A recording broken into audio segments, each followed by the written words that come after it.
안녕하세요. 오늘도 하나님의 귀한 말씀을 함께 나누게 하신 우리 하나님께 영광과 찬송과 존귀를 돌립니다. 또 오늘 나누는 말씀이 하나님의 음성으로 또 성령의 기별로 우리 모두에게 들려지게 되기를 주님의 이름으로 간절히 기도합니다.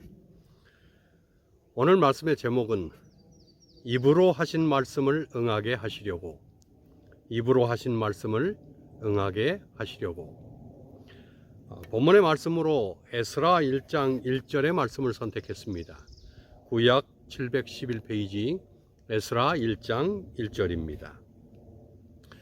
바사왕 고레스 원년에 여호와께서 에레미야의 입으로 하신 말씀을 응하게 하시려고 바사왕 고레스의 마음을 감동시키심에 저가 온 나라에 공포도 하고 조서도 내려 가로되. 오늘 본문의 말씀 가운데에서 오늘 말씀의 제목을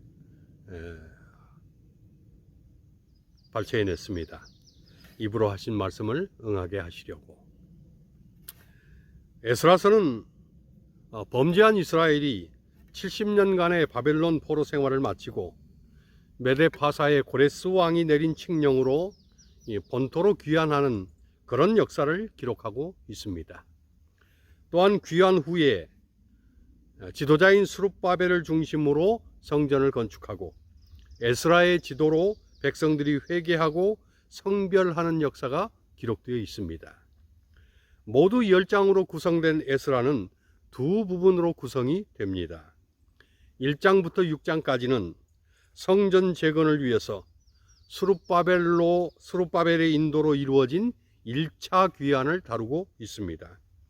그리고 7장부터 10장까지는 백성들의 영적인 상태를 재건하기 위해서 에스라의 인도로 이루어진 2차 귀환과 영적 재건을 다룹니다. 에스라 1장 1절은 오늘 처음 읽었던 본문의 말씀처럼 바사왕 고레스 원년에 여호와께서 에레미야의 입으로 하신 말씀을 응하게 하시려고 바사왕 고레스의 마음을 감동시키심에 라고 시작이 됩니다. 우상숭배의 죄로 인해서 북방 이스라엘은 BC 722년에 아수르에게 멸망을 당했습니다. 그러다가 남방 유다도 동일한 우상숭배 죄로 BC 586년에 바벨론에게 멸망을 당합니다. 하지만 하나님은 선지자 에레미야를 통해서 70년이 차면 다시 귀환할 것이라고 에레미야 29장 10절에 예언하게 하셨습니다. 70년의 포로 기간 동안 당시 그 제국에는 엄청난 변화가 있었습니다. 도무지 무너질 것 같지 않던 바벨론이 힘없이 패망을 합니다. 그리고는 새로운 제국 메데 페르시아의 연합국이 세계 무대의 패권자로 등장을 합니다. 하나님은 바벨론의 포로로 끌려가 있던 다니엘을 바벨론의 총리로 세우시고 바벨론이 멸망할 것이라고 이미 예언을 하셨습니다. 그 예언대로 고대 제국의 절대 강자였던 바벨론이 허망하게 역사의 뒤편으로 사라져 버렸습니다. 하나님의 입의 말씀대로 응하게 된 것입니다. 하나님은 다니엘을 통해서 바벨론을 무너뜨릴 나라는 바벨론보다는 못하지만 새로운 강자로 등장할 메데 페르시아가 될 것이라고 하셨습니다. 그리고 그 일을 이룰 왕의 이름은 고레스일 것이라고까지 예언을 하셨습니다. 그런데 하나님의 말씀은 틀림이 없고 정확하며 오류가 없었습니다. 말씀하신 대로 한치의 오차도 없이 그 일이 이루어졌습니다. 역사를 주관하시는 하나님께서 이스라엘의 70년 포로 생활을 끝나게 할 그 사람으로 고레스를 쓸 것이라고 하시고 그 입의 말씀대로 응하고 이루어진 것입니다. 정말 그 말씀하신 그대로 그 일이 일어났습니다. 도대체 왜 이방왕 고레스가 이스라엘 귀환령을 내리고 포로에서 해방시키는 조서를 내렸는지는 알 수가 없습니다. 하지만 성경은 그 이유를 밝히고 있습니다. 그것이 바로 에스라 1장 1절의 말씀인 것입니다. 여호와께서 에레미야의 입으로 하신 말씀을 응하게 하시려고 바사왕 고레스의 마음을 감동시키심에 저가 온 나라에 공포도 하고 조소도 내리더라는 것이었습니다. 포로로 잡혀간 지 91년 되던 해도 아니고 71년 되던 해도 아니었습니다. 정확히 70년 만에 다른 왕도 아닌 하나님께서 고레스라 지망하셨던 그 왕이 귀한 영 조서에 사인을 하고 공포를 한 것입니다. 그 일이 정말 69년 되던 해나 71년 되던 해에 일어났다면 우리는 하나님의 말씀에 대해서 의심할 여지가 있습니다. 그러나 하나님은 정확하게 약속에 신실하신 분임을 역사를 통해서 깨닫게 하시고 배우게 하시고 확신하게 하시는 것입니다. 하나님은 하신다면 하십니다. 하나님은 말씀하시는 대로 이루시는 것입니다. 정말 하나님은 이루신다면 이루십니다. 하나님은 성취된다고 하시면 성취시키십니다. 사도 야고보는 야고보서 1장 17절에 하나님은 변함도 없으시고 회전하는 그림자도 없으시니라고 했습니다. 하나님은 약속을 지키시고 또 예언을 말씀하시고 이루시며 그 말씀대로 예언대로 성취를 시키십니다. 에스라는 에스라서를 기록하면서 우리가 70년 만에 귀환케 된 것은 하나님께서 당신이 하신 언약을 지키셨기 때문이라고 말하는 것입니다. 세계의 패권을 장악한 고레스 왕은 갑자기 이스라엘 백성들에게 귀환령과 성전 재건령과 성전 기명의 반환령까지 내렸습니다. 이제 성전 재건은 물론하고 성전의 기명들도 다 반환되어 본래의 목적대로 사용할 수 있게 된 것입니다. BC 536년 수룹바벨과 예수아와 세스바살의 지도로 유다민족은 예루살렘으로 1차 귀환을 하게 되었습니다. 바벨론에서 예루살렘까지는 약 1200km 750마일 떨어져 있습니다. 1200km 750마일이면 지금 저희가 사는 리치몬드에서 거의 올랜도까지 이 마이애미까지의 거리입니다. 이 길을 약 5만 명이 걷고 또 걸어서 귀환을 했습니다.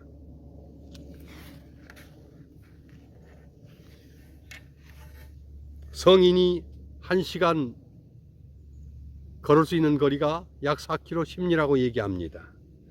10시간 걸으면 40km입니다. 1200km를 걸으려면 한 달 꼬박 매일 10시간씩 걸어야 합니다. 그런데 걸어보면 알지만 나중에 발이 부르트고 종아리에 알이 배기면 생각처럼 그렇게 못 걷게 됩니다. 그래서 하루에 10시간씩 수치상으로는 한 달 걸으면 갈 수 있을 것 같지만 그렇게 쉽게 갈 수 있는 거리가 아닙니다. 또한 아녀자들과 어린아이들이 딸려 있으면 전혀 그렇게 갈 수가 없습니다. 더구나 귀환길은 전부 사막지대였습니다. 사실 처음에 바벨론으로 묶여서 끌려갈 때에 이만한 거리를 묶여서 걸어서 끌려갈 때에 참으로 처참하고 참담했을 것입니다. 나라는 망하고 성전도 파괴되고 노예요 종으로서 끌려갈 때에 이스라엘은 희망도 용기도 다 꺾였을 것입니다. 그리고 70년의 포로 생활, 노예 생활 동안에도 이스라엘은 끊임없는 절망과 낙담의 시간을 보냈을 것입니다. 70년이면 25년씩 거의 3세대가 지나는 시간입니다. 포로로 잡혀간 직후에 태어난 사람이 70세가 되는 세월이었으니 그 이전 세대의 사람들은 다 희망도 없이 세월의 뒤편으로 사라져 갔습니다. 그런데 갑자기 역사의 물줄기가 틀어지고 메데 페르시아가 패권을 잡더니 귀환령이 내려진 것입니다.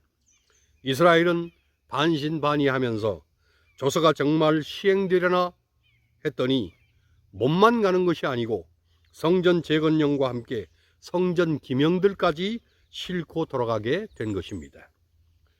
비록 멀고도 먼 거리였지만 귀환하는 길은 기쁨과 감사와 찬양의 귀로였습니다.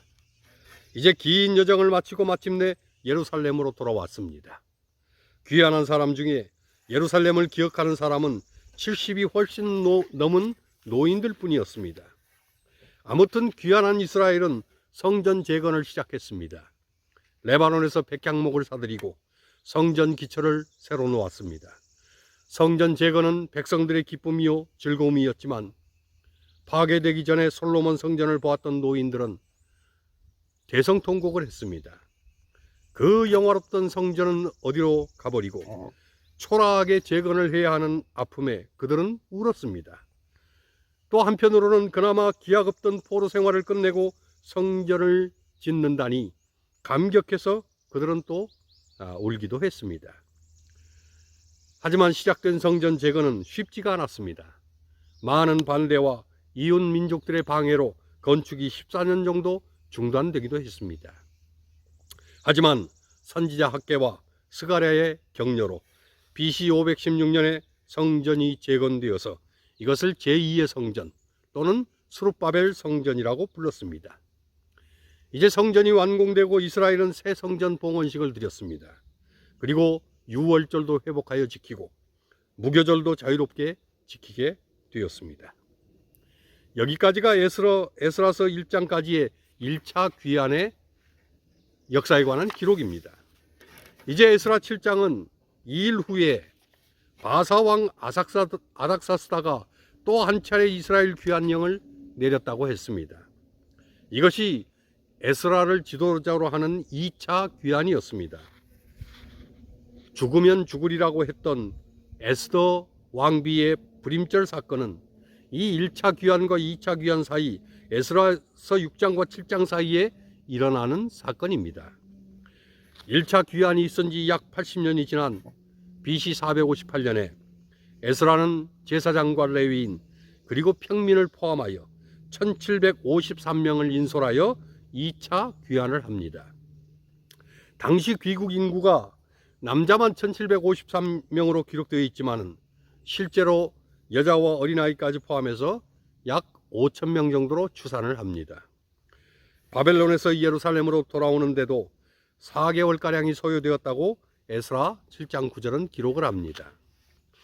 에스라는 서기관이었습니다. 에스라는 율법을 연구하고 율법을 준수하는 서기관이었습니다. 에스라는 먼저 귀한 자들의 명단을 꼼꼼히 점거하고 귀한 길에 하나님께서 보호자가 되어 주시도록 간구를 했습니다. 1차 귀환의 목적이 성전 재건이었다면 2차 귀환의 목적은 율법을 통해서 이스라엘을 개혁하고자 하는 것이 귀환의 목적이었습니다. 에스라 7장 10절은 에스라가 여호와의 율법을 연구하여 준행하며 율례와 규례를 이스라엘에게 가르치기로 결심하였다고 했습니다. 에스라는 모세, 사무엘과 더불어 구약의 3대 학자로 불릴 만큼한 학자였습니다. 에스라는 율법을 연구하고 또한 본인이 율법을 준행하는 본을 통해서 학사로서 지도자로서의 모본을 보였습니다. 귀환한 에스라는 제일 먼저 하나님의 성전을 정비하고 번제를 드렸습니다. 하나님의 인도에 대한 감사와 올바른 신앙에 대한 결단을 하나님 앞에 표명한 것입니다. 당시 이스라엘의 영적 상황은 정말 중량미달이었습니다. 바벨론에서의 오랜 포로 생활 때문에 하나님 중심의 신앙에서 너무나 멀리 떨어져 버렸습니다. 이방족들과의 통혼으로 우상 숭배가 여전했고 이방 문화가 생활 전반에 자리 잡고 있었습니다. 느헤미야 13장 24절에 보면 유다 방언을 못하는 세대까지 있었다고 기록을 합니다. 바벨론에서 3대, 길게는 4대까지 지났으니 유다 방언을 못하는 세대까지 된 것입니다. 그러니 이방 문화에 익숙해진 일부 세대들이 하나님을 떠나 멸망에 가증한 우상을 섬기는 것은 본토 귀환의 의미를 퇴색시키는 것이었습니다. 이를 목격한 에스라는 탄식을 했습니다. 백성들의 죄를 자신의 죄라고 통감하고 하나님께 중보와 탄원의 기도를 올렸습니다. 에스라 10장 1절에 의하면 에스라가 하나님의 전 앞에 엎드려 울며 기도하고 자복했다고 했습니다. 아마도 에스라의 기도는 통곡과 탄식의 기도였을 것입니다.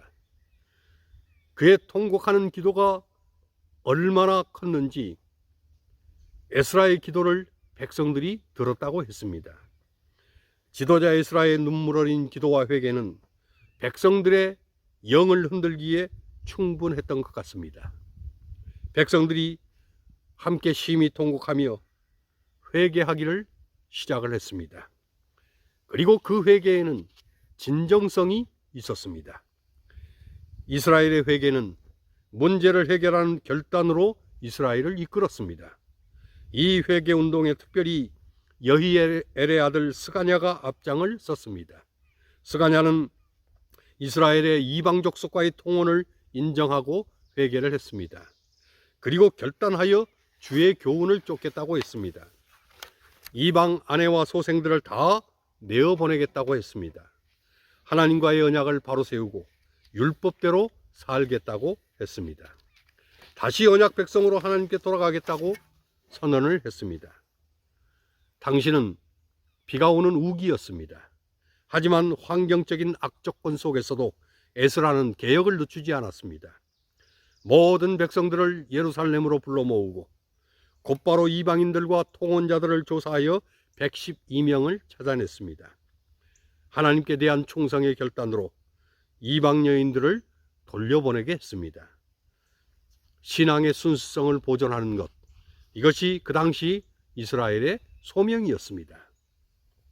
비록 나에게 소중한 것일지라도 하나님을 섬기는 일에 장애가 된다면 포기하는 결단이 필요했습니다. 이것이 언약 백성에 취해야 될 진정한 모습이기 때문입니다.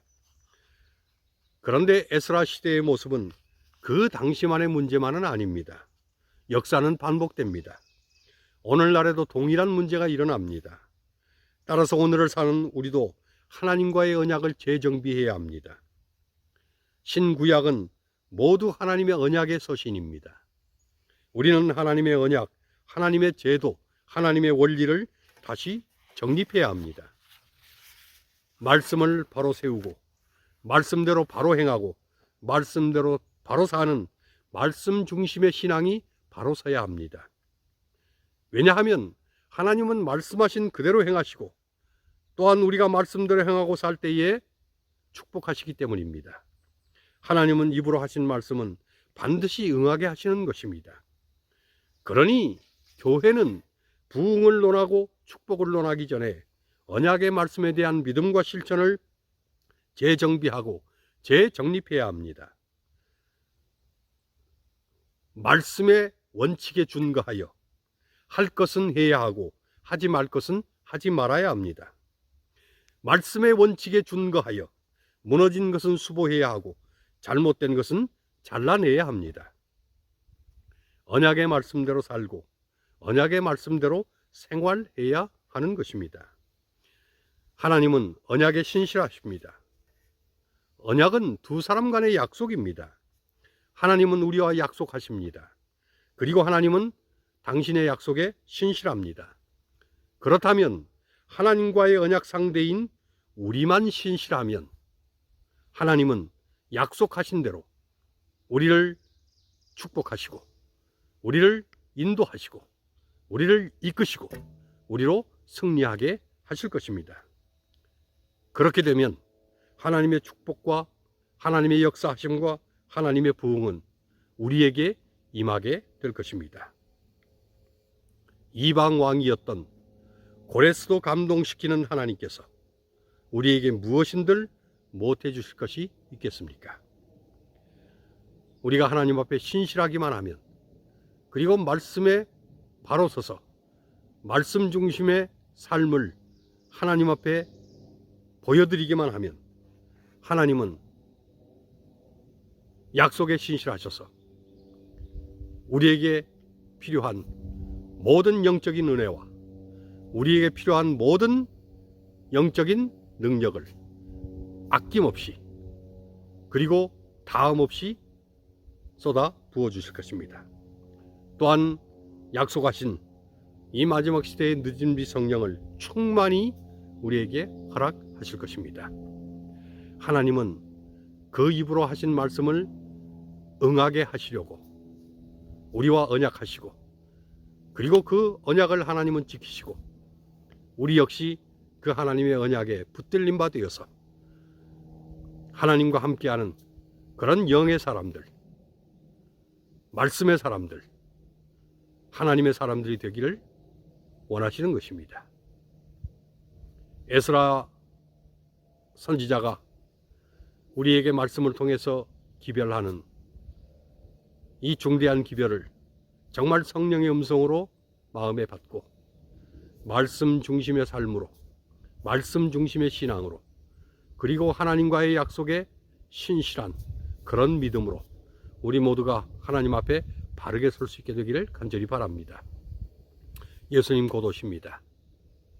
준비되어서 주님을 영접하는 우리 모두가 되기를 간절히 바랍니다. 마라나다, 주 예수의 속히 오시옵소서. 아멘.